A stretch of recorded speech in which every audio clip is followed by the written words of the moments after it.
The Resolute limped through the debris field like a wounded beast, her hull scarred by plasma burns and meteor impacts.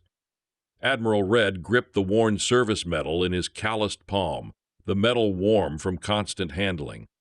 Around him, the bridge hummed with tension as Klythar scout ships darted between the wreckage, their sleek forms mocking humanity's patchwork fleet. "Incoming transmission, Admiral," the tactical officer announced, her voice clipped and formal. Lieutenant Commander Sarah Eggold Scar caught the bridge lights as she turned from her console, gray eyes narrowing with barely contained fury. The main screen flickered to life, revealing a Klythar scout captain's elongated face. Its translucent skin shimmered with an oily iridescence, and violet eyes gleamed with condescension. "Ah, the famous human warship," it said, its melodic voice dripping with disdain. "Your scrap heap continues to pollute our territory." Redd's jaw clenched, but he remained silent. Around him, the crew bristled at the insult. At her console, Liz's fingers paused on her data tablet, amber eyes calculating as she studied the scout formations on her tactical display. "Perhaps," the alien continued, lounging back in its command chair, "you would prefer to surrender now? Save us the trouble of collecting your debris later." "Cut transmission," Redd growled, his hazel eyes burning with quiet fury. The alien's laughter echoed through the bridge before the screen went dark. Chief Engineer Ethan Chesterfield looked up from his station, oil-stained hands gripping a wrench. "Admiral, we've got power fluctuations in the main reactor. These hit-and-run games are pushing our systems to the limit." Liz stood abruptly, her wiry frame vibrating with restless energy. "Admiral, I've been analyzing their attack patterns. They're not just harassing us, they're probing our defenses, testing response times." She tapped her tablet rapidly, pulling up tactical projections. "If we adjust our formation to a staggered defensive line and time our point defense bursts to their sensor sweeps—" "Belay that," Redd interrupted, his line face hardening. "We're not running defense drills. Helm, emergency acceleration, Vector 127 Mark IV. Junior pilot Tommy Kim's wide eyes darted between his controls and the Admiral. "Sir, that'll take us straight through their patrol route." "I know what it'll do, son." Redd's voice carried the weight of decades. "They want to see what this scrap heap can do. Let's show them." The Resolute surged forward, her aged engines roaring to life. The ship shuddered as she accelerated, but her crew moved with practiced efficiency. Redd watched the tactical display, his thumb rubbing across his metal's surface. The Klythar scouts scattered, caught off guard by the sudden aggression. "Weapons range in 30 seconds, Eggold reported, her steady hands already targeting the nearest scout. "Hold fire," Redd commanded. "We're not here to start a fight we can't finish." The Resolute barreled through the enemy formation, her point defense systems spitting fire at incoming plasma bolts. One scout, too slow to evade, clipped the ship's starboard hull. Warning lights flashed as the ship shook, but they were through. "Damage report," Redd called out. "Minor hull breach, compartment 7 Alpha. Sealed and contained," Chesterfield replied, his booming voice slightly strained. "But, Admiral, we can't keep taking hits like this. The hull's already compromised in 12 sections." Liz approached Redd's command chair, her movements precise despite the ship's continued shaking. "Admiral, that maneuver bought us time, but it won't solve our real problem. They're not just testing us, they're hurting us, forcing us toward something." Before Redd could respond, the communications array crackled to life. A new voice, panicked and desperate, filled the bridge. "This is Colony Administrator Walsh on Kepler 442b. We're under attack. Klythar battleships are jumping into our system. We need immediate assistance." The transmission cut to static. The bridge fell silent, except for the hum of failing systems. Redd's knuckles whitened around his metal as he stared at the communications console. Around him, his crew waited, their faces reflecting the same grim realization: another human colony was about to fall. "How long to reach Kepler 442b?" Redd asked quietly. 18 hours at maximum burn," replied the helm officer. "The Klythar will be there in 12, Liz said, her voice barely above a whisper. She was already pulling up star charts on her tablet, her analytical mind racing through possibilities. "Admiral, if we're going to help them, we need a plan. And it can't be a conventional assault." Redd stood slowly, his limp more pronounced as fatigue set in. He looked around the bridge at his crew. Eggold's scarred face set in determination, Chesterfield wiping grease from his hands, young Kim trying to hide his fear, and Liz with her tablet clutched against her chest like a shield. "All hands, this is the Admiral," he announced over the ship's intercom. "We've received a distress call from Kepler 442b. Colonies under attack. We're the only ship in range." He paused, letting the weight of his words settle.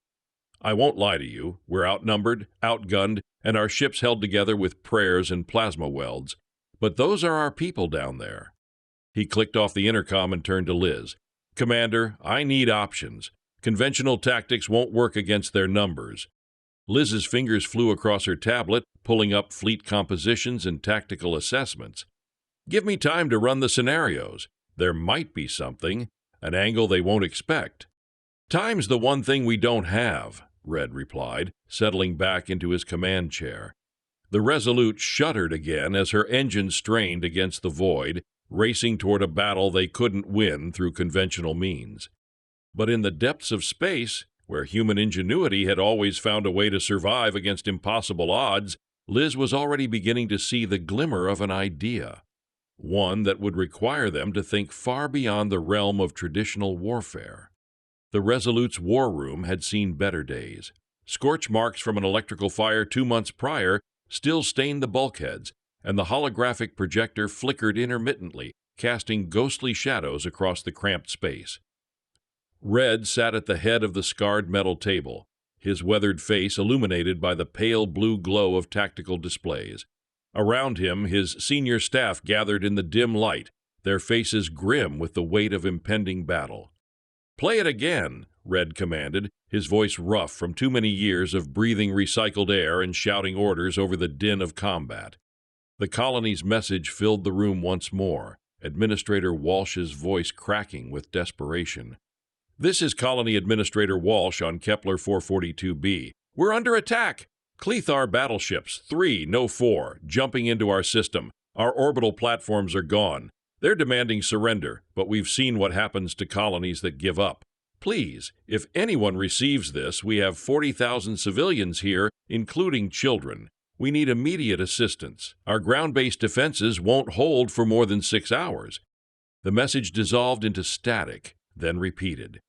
Redd's thumb worked automatically across his service medal, the metal worn smooth by years of this same nervous habit.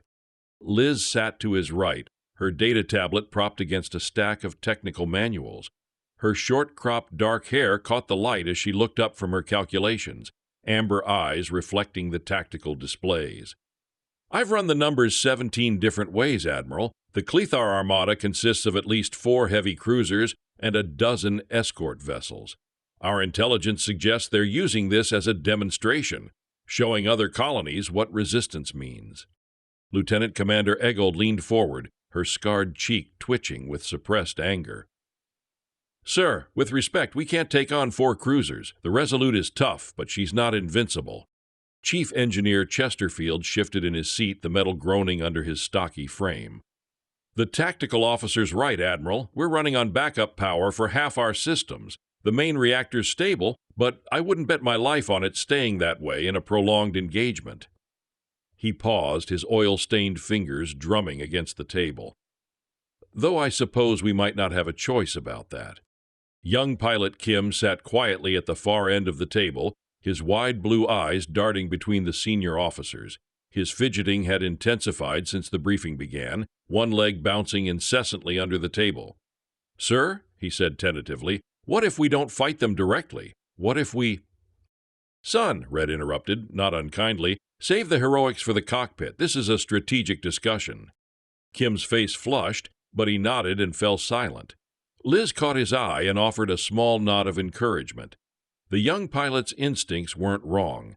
Conventional thinking wouldn't save them here. "The real problem," Liz continued, her fingers tapping against her tablet, "isn't just the numerical disadvantage. It's their technological superiority. Klythar shields can absorb everything we throw at them, and their plasma cannons can punch through our hull like paper. We need to find a force multiplier."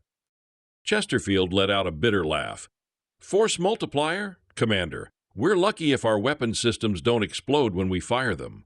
What kind of multiplier are we talking about? Divine intervention? Maybe something close to it, Liz murmured, her attention focused on the star charts displayed on her tablet. She was cross-referencing stellar cartography with tactical assessments, her analytical mind working through possibilities that would have seemed impossible to anyone else. Redd studied his strategist's face, recognizing the expression. He'd seen it before, the slight narrowing of her eyes, the way she held her tablet at a precise angle, the unconscious tucking of hair behind her ear. Liz was onto something. "Commander Eggold," he said, not taking his eyes off Liz, "what's our current weapons inventory?" "Depleted, sir. We've got maybe 60% of our torpedo complement, and the main batteries are down to 40% charge. Point defense systems are at 70%, but that's only because we haven't had to use them much. Chesterfield, how long until we can run a full diagnostic on the gravitic drive?" The engineer's bushy eyebrows shot up. "The experimental drive, Admiral? We've barely tested that thing. It's designed for emergency evasion, not combat applications." "I didn't ask about combat applications. I asked how long for a diagnostic." Chesterfield rubbed his neck, leaving a fresh grease stain. 4 hours, maybe 5. But, sir, I have to advise against—" "Noted and logged," Redd cut him off. "Get started on it immediately." The room fell silent, except for the distant hum of the ship's systems. Kim's leg had stopped bouncing, and he stared at the Admiral with a mixture of awe and concern. Eggold's expression remained neutral, but her knuckles were white where they gripped the edge of the table. Liz looked up from her tablet, her eyes bright with possibility. "Admiral, I need to ask you something that might sound insane." "These days, insane might be our only option. Go ahead." "What do you know about weaponizing gravitational anomalies?" The question hung in the air like a challenge. Chesterfield actually stopped breathing for a moment, his face cycling through disbelief, confusion, and grudging interest. Eggold's scar seemed to pulse as she processed the implications. "You're talking about using the gravitic drive offensively," Redd said slowly. "That's not what it was designed for." "No, sir. I'm talking about using it to access something that already exists, something that Klythar won't expect because they think like we used to, ships fighting ships, technology against technology." Liz stood, her wiry frame vibrating with restless energy. "But what if we fight them with the universe itself?" Before anyone could respond, the communications array crackled to life. A new transmission, this one stronger and clearer than the colony's desperate plea. "Attention, human vessel," came the melodic voice of a Klythar envoy. "We are aware of your approach to the Kepler system. Your presence is neither required nor desired. Turn back now, and we will allow you to live long enough to witness the proper subjugation of your species." The transmission ended abruptly, leaving the war room in tense silence. Redd stood slowly, his limp more pronounced in the low gravity of the ship's lower decks. "Well, Commander," he said to Liz, "I think you've got everyone's attention. What exactly are you proposing?" Liz's fingers flew across her tablet, pulling up stellar cartography data. "There's a dormant black hole in the Kepler system, Admiral. It's been inactive for centuries, but it's still there. And our gravitic drive, if we can modify it, calibrate it properly, might be able to wake it up." The implications hit the room like a physical blow. Chesterfield actually stood up, his chair scraping against the deck. "Commander, you're talking about destabilizing a stellar formation. The risks are nothing compared to what happens if we let the Klythar turn Kepler 442b into an example," Liz finished. 40,000 civilians, Chief. We can't save them with conventional weapons." Redd looked around the table at his crew. Eggold's face was pale but determined. Chesterfield was clearly struggling with the engineering implications. Kim looked like he was about to ask a dozen questions. "How long do we have?" Redd asked. "The colony's defenses will fall in approximately 14 hours, Liz replied. "We need to be in position before then." "Then we'd better get to work," Redd said, his voice carrying the weight of command. "Chesterfield, I want that diagnostic in 3 hours, not 4. Eggold, start running combat simulations, unconventional scenarios. Kim, you're with me. We're going to have a talk with the helm crew about precision flying." As the meeting broke up, Liz remained seated, her tablet glowing in the dim light. She was already running calculations, her mind racing through the countless variables that would determine whether they could turn the laws of physics into a weapon. The Resolute continued its journey toward Kepler 442b, carrying with it the hopes of 40,000 souls and the desperate gamble of a crew who refused to accept defeat. The Resolute's main engineering bay thrummed with activity as Chief Chesterfield led Admiral Redd through the maze of conduits and plasma relays. The gravitic drive sat at the center of the chamber like a sleeping giant, its crystalline core pulsing with a faint blue radiance. Diagnostic cables snaked across the deck, and the air hummed with the energy of a dozen scanner arrays working in concert. "The theory's sound," Chesterfield was saying, his voice carrying over the mechanical symphony. "The drive generates localized gravitational distortions by manipulating exotic matter. We've used it for emergency evasion, basically creating a gravity well that pulls us out of danger." He paused beside a bank of monitoring equipment, his oil-stained hands dancing across the controls. "But what Commander Liz is proposing, Admiral, we'd be amplifying the effect by a factor of 10,000. Redd studied the readouts, his weathered face creased with concentration. "Can it be done?" "Theoretically, yes. Practically?" Chesterfield shrugged, leaving another grease stain on his jumpsuit. "We'd need to completely recalibrate the exotic matter containment field, reroute power from non-essential systems, and pray that the whole thing doesn't implode and take us with it." On the bridge, Liz was deep in her own calculations. Her tablet displayed a three-dimensional model of the Kepler system, with the dormant black hole marked as a barely visible distortion in space-time. She'd been running simulations for the past 3 hours, her amber eyes burning with fatigue and determination. "Commander," came Eggold's voice from the tactical station, "the combat simulations you requested are complete. I've run every scenario I can think of, including the unconventional ones." Liz looked up from her tablet, automatically tucking a strand of hair behind her ear. "Results? Conventional engagement, 0% survival probability. Even if we take out one of their cruisers, the others will overwhelm us." Eggold's scarred face was grim.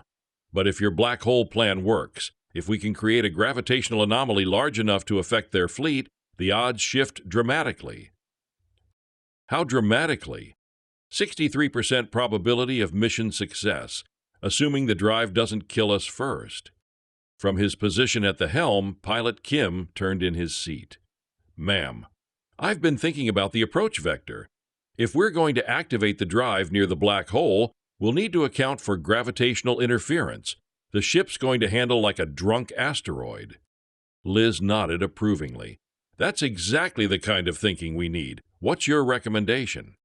Kim's face flushed with pride at being consulted. "We come in fast and steep, using the colony's gravity well to mask our approach. The Klythar will think we're making a desperate run at the planet, but we'll actually be positioning ourselves between them and the black hole." Before Liz could respond, the communications array crackled to life. The main screen flickered, revealing the angular features of a Klythar envoy. This one was different from the scout captain, taller, more imposing, with neural implants that pulsed with violet light. "I am Envoy Kethmar of the Klythar Dominion," the alien said, its melodic voice carrying an unmistakable note of condescension. "Your presence in this system is amusing, one ancient human vessel against the might of our battle fleet." The envoy leaned forward, its violet eyes gleaming with sadistic pleasure. "Perhaps you believe your primitive weapons can somehow threaten us? Your missiles and plasma cannons?" It made a dismissive gesture with one elongated hand. "We have scanned your vessel. Your hull is compromised in multiple locations. Your power systems are failing. Your crew is exhausted and demoralized." Liz felt her jaw clench as the alien continued its taunts. Around the bridge, she could see her crewmates struggling to maintain their composure. Kim's hands were white-knuckled on his controls, and Eggold's scar seemed to pulse with suppressed rage. "You serve no purpose here except to provide our weapons crews with target practice," Kethmar continued. "I will give you one final opportunity to withdraw. Turn your pathetic vessel around, and we will allow you to report back to your leaders how thoroughly your colony has been disciplined." The transmission ended abruptly, leaving the bridge in tense silence. Well, Liz said finally, her voice sharp with determination, I'd say we've got their attention. Admiral Redd's voice came over the intercom from engineering. Commander, I need you down here. We've got a problem. Minutes later, Liz stood beside Chesterfield and the Admiral in the gravitic drive chamber. The chief engineer's face was grim as he gestured to the diagnostic displays. The exotic matter containment field is more unstable than we thought, Chesterfield explained. The modifications we need to make, they're going to push the system past its design limits. Way past. How far past? Liz asked. The original specs called for a maximum field strength of 10 terawatts. What you're proposing would require at least 50. Chesterfield rubbed his neck, leaving another grease stain. Commander, at those power levels, the containment field becomes unpredictable. Redd stepped closer to the drive core, his hazel eyes reflecting the crystalline structure's blue glow. What's the worst-case scenario? Catastrophic containment failure. The exotic matter escapes, creates an uncontrolled gravitational anomaly, and turns the Resolute into a very small black hole. Chesterfield's voice was matter-of-fact, but his hands were shaking slightly. Best case? We manage to create a localized gravity well that destabilizes the dormant black hole and drags the Klythar fleet into it. And the middle case? We blow up spectacularly and take half the system with us. Liz stared at the drive core, her analytical mind working through the implications. Chief, what if we don't try to sustain the field? What if we design it to fail in a controlled manner? Chesterfield's bushy eyebrows shot up. A controlled failure, Commander, that's... Brilliant, Redd interrupted, his voice carrying a note of admiration. We're not trying to create a permanent weapon. We just need one massive gravitational pulse. Exactly, Liz said, her excitement growing. We charge the field to maximum capacity, then release it all at once. The burst should be enough to destabilize the black hole without destroying the ship. Should be, Chesterfield repeated dubiously. Commander, the margin for error is microscopic. If we're off by even a fraction of a %, then we die, Liz finished. But if we don't try, 40,000 colonists die and the Klythar move on to the next system. The three officers stood in silence, each contemplating the magnitude of what they were proposing. Around them, the Resolute continued its journey toward Kepler 442b, carrying with it the hopes of humanity and the desperate gamble of a crew who refused to accept defeat. How long do we have? Redd asked finally. 8 hours until we reach the system, Liz replied. The colony's defenses will fall in 10 hours, maybe less. Then we'd better get to work, Redd said, his voice carrying the weight of command. Chesterfield, I want you to begin the modifications immediately. Liz, I need you to refine the calculations. We're going to get exactly one shot at this. As the Admiral left the engineering bay, Chesterfield turned to Liz with a worried expression. Commander, you know what you're asking me to do? I'm essentially turning our ship into a bomb. Liz met his gaze steadily. Chief, we've been a bomb since the day we launched. The question is whether we're going to explode uselessly or take our enemies with us. Chesterfield nodded slowly, then turned back to his instruments.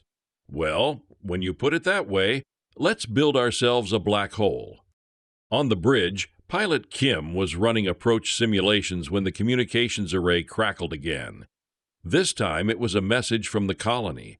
Desperate, frightened voices reporting that the Klythar bombardment had begun.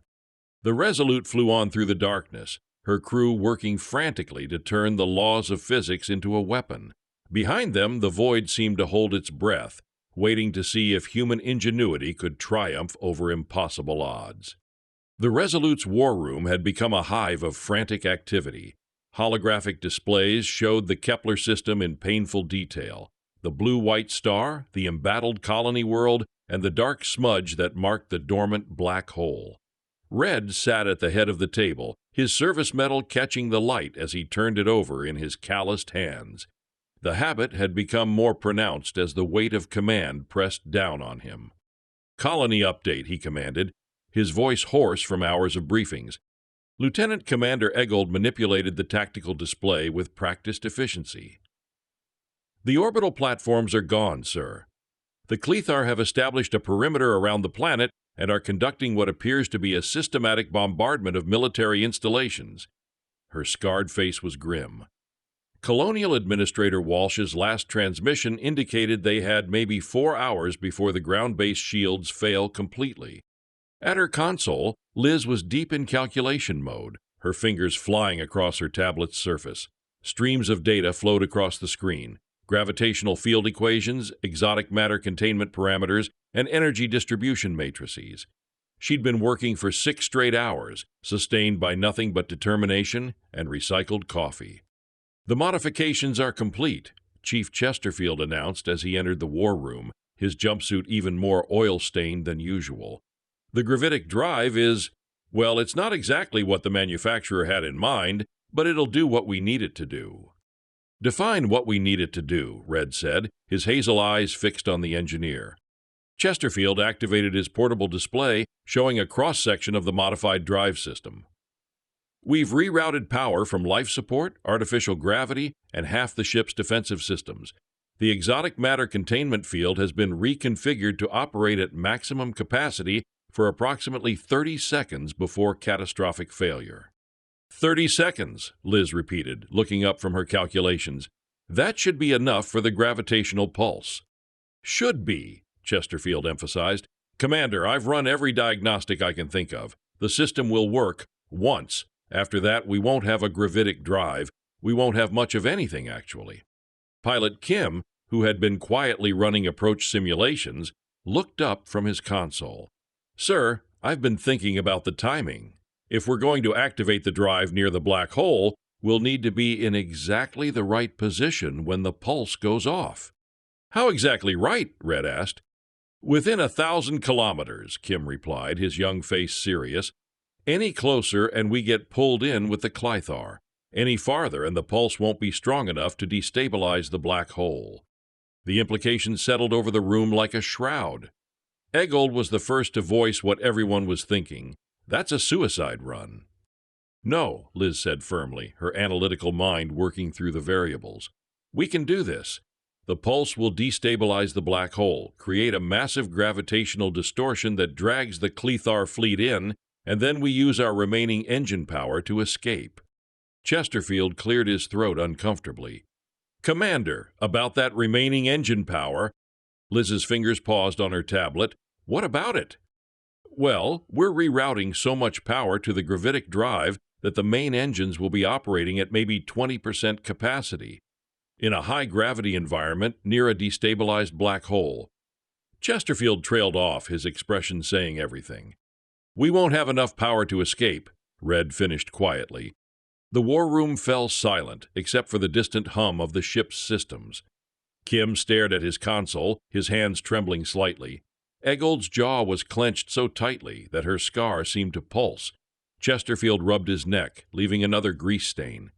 "There has to be another way," Kim said suddenly. "What if we—" "Son," Redd interrupted, not unkindly, "we've been over this. The Klythar have 4 heavy cruisers and a dozen escorts. We're one ship with failing systems and a prayer." "But we're human," Kim protested, his voice cracking slightly. "We're supposed to find a way. We always find a way." Liz looked around the table at her crewmates. Chesterfield with his oil-stained hands and worried expression, Eggold with her battle-scarred face and iron determination, Kim with his young idealism and desperate hope. These were the people she'd served with for 3 years, the closest thing to family she'd ever known. "Actually," she said slowly, "there might be a way to improve our odds." Every eye in the room turned to her. She activated her tablet's display, showing a 3-dimensional model of the Kepler system. "The gravitational pulse will destabilize the black hole, but it will also create a shock wave, a ripple in space-time that travels at the speed of light. If we time it right, we can use that shock wave to boost our escape velocity." Chesterfield leaned forward, his engineering mind engaged. "Like surfing a gravity wave?" "Exactly. The trick is positioning ourselves so that the wave pushes us away from the black hole instead of toward it." "What are the odds of success?" Redd asked. Liz hesitated, her fingers dancing across her tablet as she ran the calculations. 47%. "Better than 0, Eggold observed. "But not by much," Chesterfield added grimly. From the communications station, The voice of a junior officer cut through the discussion. "Admiral, we're receiving another transmission from the colony." The main screen flickered to life, revealing the haggard face of Colonial Administrator Walsh. Behind him, the sounds of battle were clearly audible. Explosions, shouting, the whine of energy weapons. "This is Administrator Walsh," he said, his voice hoarse with exhaustion. "To whoever's listening, the Klythar have broken through our outer defenses. They're demanding unconditional surrender, but we've seen what happens to colonies that give up. We're going to keep fighting, but—" He paused, looking directly into the camera. "If there's anyone out there who can help us, we're running out of time." The transmission ended, leaving the war room in grim silence. Redd stood slowly, his limp more pronounced than usual. He looked around the table at his crew, these people who had followed him through years of hopeless battles against impossible odds. "All hands," he announced over the ship's intercom, "this is Admiral Redd. In approximately 2 hours, we will enter the Kepler system and engage the Klythar fleet. Our mission is simple: save the colony. Our method is unconventional." He paused, choosing his words carefully. "I won't lie to you. The odds are not in our favor. What we're attempting has never been tried before, and success is far from guaranteed. But 40,000 human beings are counting on us, and we are the only ship in range." Another pause, longer this time. "I want every crew member to know that what we're about to do, it's going to require everything we have, every system, every person, every ounce of courage and determination. Some of us may not make it home." In the war room, the senior staff listened in silence. Chesterfield had stopped fidgeting with his tools. Eggold's posture was rigid with military bearing. Kim's eyes were bright with unshed tears. Liz clutched her tablet against her chest, her analytical mind already working through the final preparations.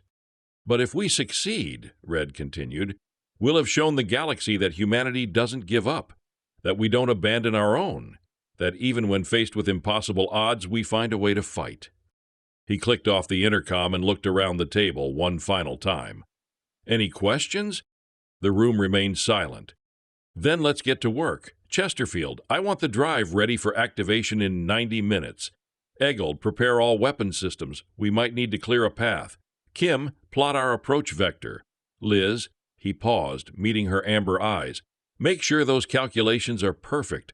We're going to get exactly one shot at this." As the meeting broke up, Liz remained seated, staring at the tactical display. The black hole sat at the edge of the system like a wound in space-time, waiting to be awakened. In her mind, she could see the gravitational equations, the exotic matter containment parameters, the precise timing required to turn the laws of physics into a weapon. The Resolute continued its journey toward Kepler 442b, carrying with it the hopes of 40,000 souls and the desperate gamble of a crew who refused to accept defeat. Behind them, the void seemed to hold its breath, waiting to see if human ingenuity could triumph over impossible odds. In 2 hours, they would have their answer. The Resolute's engineering bay had become a cathedral of controlled chaos. Streams of exotic matter flowed through crystalline conduits, their blue radiance casting dancing shadows on the bulkheads. Chief Chesterfield stood before the modified gravitic drive, his oil-stained hands moving with practiced precision as he performed the final calibrations. Around him, his engineering crew worked with the focused intensity of people who knew that one mistake could tear the ship apart. "Power levels at 97%, called out Ensign Martinez from the monitoring station. "Exotic matter containment field is stable." Chesterfield nodded, but his expression remained worried. "Keep an eye on the field resonance. If it starts to fluctuate, we abort immediately." At the drive's control console, Liz was deep in her calculations, her tablet displaying streams of gravitational field equations.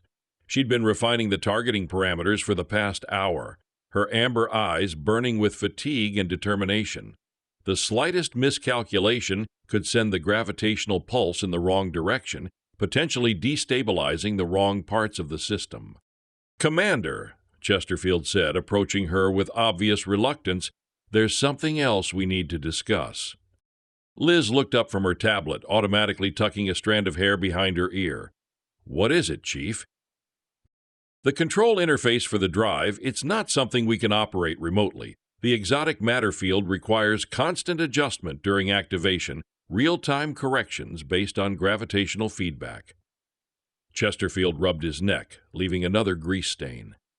Someone needs to be here at the console manually controlling the pulse. That's fine, Liz replied, her attention already turning back to her calculations. I'll handle the activation sequence. Commander, you don't understand. The person controlling the drive, they need to be on the bridge. Liz's fingers paused on her tablet. Why? Because the gravitational sensors are integrated with the ship's navigation array. The person controlling the pulse needs access to the helm controls to make real-time adjustments to the ship's position while simultaneously manipulating the drive's output. Chesterfield's voice was strained. It's a two-person job, Commander. One to fly, one to fine-tune the gravitational pulse, and the helm controls are only on the bridge. A cold dread settled in Liz's stomach. She had been so focused on the theoretical possibility, on the complex equations, that she had overlooked the practical impossibility of executing the plan. But if someone is on the bridge, they'll be exposed to the Klythar's direct fire. We're going to be right in the middle of their fleet. Exactly, Chesterfield said, his eyes meeting hers. It's a suicide run for whoever is at the helm, and a suicide run for whoever is controlling the drive from the bridge. The silence in the engineering bay was deafening, broken only by the hum of the gravitic drive. Liz's mind raced, searching for an alternative, a way to circumvent this impossible choice. There was none. The ship's antiquated design, the very limitations they were trying to overcome, now presented an insurmountable obstacle. I'll do it, a voice said from the doorway. Both Liz and Chesterfield turned to see Pilot Kim standing there, his face pale but resolute. He had clearly overheard their conversation. Kim, no, Liz said immediately, stepping towards him. This isn't a training simulation. This is different. I know, Commander, Kim replied, his voice surprisingly steady. But I'm the best pilot we have for precision maneuvers, and you're the only one who truly understands how to weaponize this thing. We need to be on the bridge together. Redd's voice crackled over the intercom.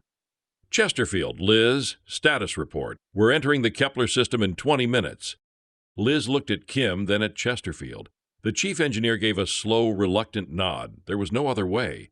Understood, Admiral, Liz replied into the comms. We're en route to the bridge now. The bridge of the Resolute was a maelstrom of flashing lights and urgent voices. The main view screen, usually a window to the serene void, now showed the terrifying spectacle of the Klythar armada. 4 massive cruisers, their hulls bristling with weapons, orbited Kepler 442b like predatory sharks. Smaller escort vessels darted around them, their plasma cannons spitting lethal bolts of energy at the beleaguered colony. Explosions bloomed on the planet's surface, visible even from orbit. They've breached the ground shields, Eggold shouted from the tactical station, her voice tight with anguish. Multiple incursions reported in Sector Gamma 7. Redd stood at the command chair, his face a mask of grim determination. He watched the unfolding tragedy on the screen, his thumb rubbing his service medal. Time to target? 17 minutes, Admiral, Kim replied from the helm, his hands already dancing across the controls. His face was a mixture of fear and fierce concentration. Entering Klythar patrol lanes now. They're not expecting us to come in this hot. They won't know what hit them, Liz murmured, settling into the co-pilot's chair beside Kim. Her hands hovered over a newly installed console, a direct link to the gravitic drive's modified controls.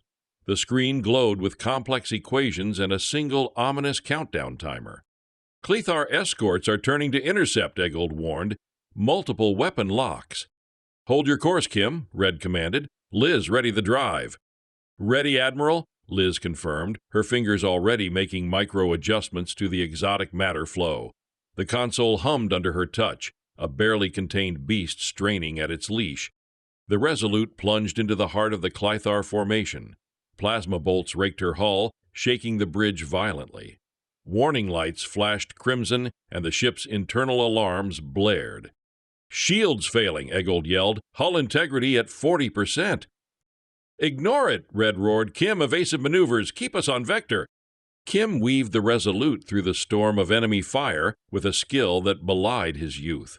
The ship bucked and shuddered, groaning under the strain, but he held her true. Liz watched the gravitational readings on her console, her eyes fixed on the approaching black hole's signature. It was a faint whisper in the cosmic background, but it was growing stronger. "Almost there, Kim," Liz called out. 5 degrees starboard, 3 degrees up. We need to hit that sweet spot." "Got it," Kim grunted, his face slick with sweat. He wrestled the helm, pushing the Resolute's battered engines to their absolute limit. A Klythar heavy cruiser, its massive form eclipsing the stars, loomed directly ahead. Its main plasma cannons began to charge, a terrifying blue light building at its maw. "Impact in 10 seconds, Eggold screamed. "Now, Liz," Redd's voice was a thunderclap. "Activating gravitic drive." Liz's fingers flew across the console, slamming the activation sequence. The ship vibrated violently, a deep, resonant hum filling the bridge. The blue glow from her console intensified, washing the room in an ethereal light. On the main view screen, the stars seemed to warp and distort. The Klythar cruiser, caught in the sudden localized gravitational distortion, lurched violently. Its plasma cannons flared, but the shot went wide, tearing harmlessly through the void. "The black hole!" Liz yelled, her eyes locked on her console. "It's destabilizing, the pulses working." A massive ripple of energy, invisible to the naked eye but palpable to every sensor on the Resolute, erupted from the dormant black hole.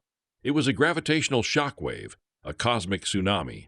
The Klythar fleet, caught unaware, was thrown into utter chaos.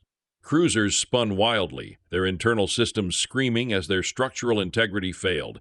Escort vessels were crushed like tin cans, imploding under the sudden, immense gravitational forces. "They're being pulled in," Eggold shouted, her voice a mixture of awe and horror. The Klythar ships, caught in the black hole's rapidly expanding maw, were dragged inexorably towards oblivion. Their taunting transmissions dissolved into panicked screams, then silence. "Now, Kim, now!" Liz screamed, her voice hoarse. "Ride the wave, push us away!" Kim, with a desperate cry, slammed the Resolute's remaining engine power to maximum. The ship groaned, metal shrieking in protest, as the gravitational shockwave slammed into her stern. It was like being hit by a celestial hammer, but instead of crushing them, it propelled them forward, away from the hungry maw of the black hole. The Resolute surged through space, a tiny, battered surfboard riding a cosmic wave. Behind them, the Klythar armada was being devoured, twisted and torn apart by forces beyond their comprehension. The black hole, briefly awakened, was now settling back into its dormant state, its hunger sated. The bridge was silent, save for the ragged breathing of the crew and the groaning of the Resolute's dying systems. The main view screen showed only the distant receding glow of the black hole, and beyond it, the still beleaguered Kepler 442b. "Damage report," Redd said, his voice quiet, almost a whisper. Chesterfield's voice came over the intercom, strained but triumphant.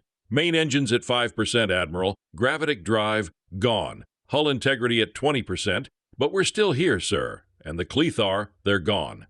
A cheer erupted on the bridge, weak but heartfelt. Kim slumped in his seat, trembling, but a wide, relieved grin spread across his face. Eggold wiped a tear from her scarred cheek. Liz, exhausted, leaned back in her chair, staring at the now dark console. They had done it. They had weaponized the universe itself. Weeks later, the Resolute limped back into human space, a testament to sheer willpower and a miracle of engineering. She was a wreck, her hull patched with emergency seals, her systems barely functional, but she was alive, and on board, her crew were heroes. The news of the Battle of Kepler 442b had spread like wildfire through the galaxy. The Klythar Dominion, once so arrogant and seemingly invincible, had suffered a devastating and inexplicable defeat. Their battle fleet had simply vanished, swallowed by a phenomenon they couldn't comprehend. The remaining Klythar forces, demoralized and terrified, had retreated from human space, leaving behind a stunned silence. Admiral Redd, now a legend, stood on the newly repaired bridge of the Resolute, watching the stars drift by. His service medal gleamed on his chest, no longer a nervous habit, but a symbol of defiance. "Incoming transmission, Admiral," Eggold announced, her voice still formal, but with a new lightness.